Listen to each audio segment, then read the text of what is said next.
एक राष्ट्र एक चुनाव का दांव। मोदी सरकार ने 18 से 22 सितंबर तक एक विशेष मानसून सत्र बुला लिया है।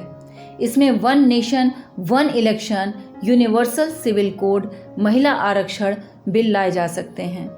चर्चा यह है कि यह सत्र वन नेशन वन इलेक्शन को लागू करने के लिए बुलाया गया है।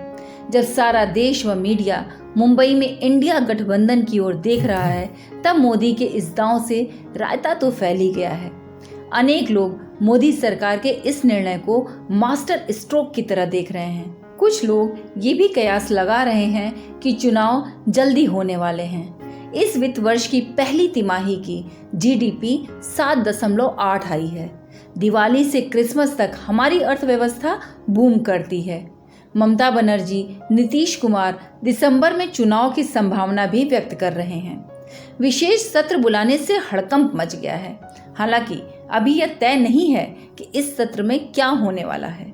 ज्यादातर लोगों का मानना है कि एक राष्ट्र एक चुनाव के लिए ही ये सत्र बुलाया गया है, पर मोदी क्या कब करते हैं इसे कोई नहीं जान पाता। मोदी के दांव पेच को समझ पाना मुश्किल ही नहीं, नामुमकिन है। पर कुछ तो बड़ा होने वाला है, क्योंकि 11 अगस्त को ही मानसून सत्र समाप्त हुआ था।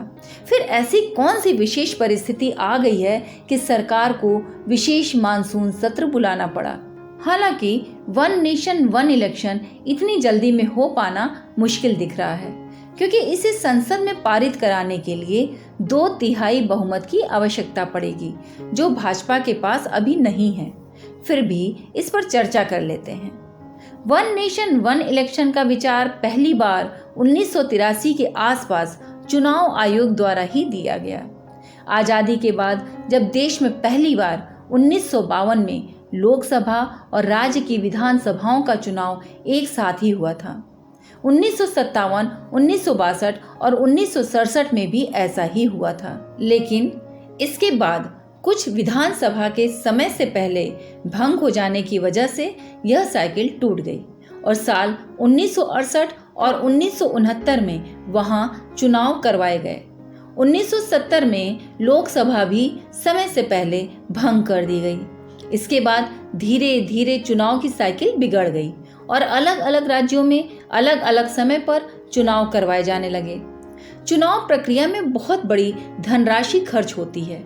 पूरे देश में एक साथ चुनाव होता है तो समय और धन की बचत होती है।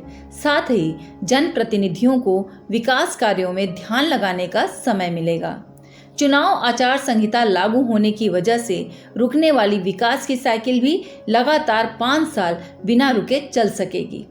ज्यादातर क्षेत्रीय दल देश में एक साथ चुनाव करवाने का विरोध करते हैं। दरअसल इन दलों का मानना है कि एक साथ चुनाव होने की वजह से केंद्र के मुद्दे राज्य के मुद्दों को गायब कर सकते हैं। बड़ी पार्टियों को चुनाव में ज्यादा फायदा होगा। इसके विरोध में दूसरी दलील यह भी दी जाती है कि अगर 5 साल में सिर्फ एक बार चुनाव होगा तो नेता मतदाता से दूर हो जाएंगे।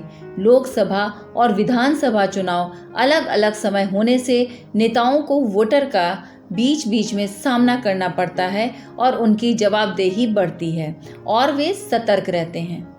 2023-2024 में 12 राज्यों में चुनाव होने वाले हैं। कम से कम इन राज्यों में एक साथ चुनाव कराए जा सकते हैं। चर्चा है कि 18 से 22 सितंबर को मानसून सत्र इसे ही लागू करने के लिए बुलाया गया है। लॉ कमीशन, नीति आयोग और अनेक समितियां एक राष्ट्र एक चुनाव की संस्तुति कर चुकी हैं। विपक्ष के अनेक नेता समय समय पर इसको अपना समर्थन दे चुके हैं। इनमें प्रमुख नीतीश कुमार, उद्धव ठाकरे, अखिलेश यादव हैं। इसलिए विपक्ष का विरोध देर तक टिक नहीं पाएगा। भले ही यह निर्णय आत्मरक्षा में लिया गया हो, इसमें राजनीतिक हित निहित हो, पर यह राष्ट्र हित में भी है। इससे भारी मात्रा में धन का अपव्यय रुकेगा। जनप्रतिनिधि विकास कार्यों पर अधिक समय दे पाएंगे। सरकारी मशीनरी की ऊर्जा को बचाकर विकास कार्यों में लगाया जा सकेगा। भले ही यह राष्ट्र हित में हो, पर लगता है अभी यह मुंबई में चल रही इंडिया गठबंधन में विवाद कराने और फूट डालने के लिए लाया जा रहा है।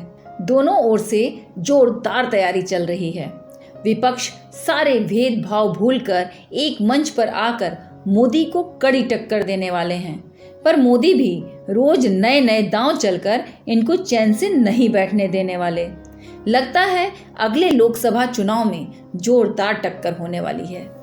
नेशन बिल्डिंग प्रोडक्ट्स चैनल को यदि आप राष्ट्र निर्माण हेतु उपयुक्त पाएं तो लाइक और सब्सक्राइब करें।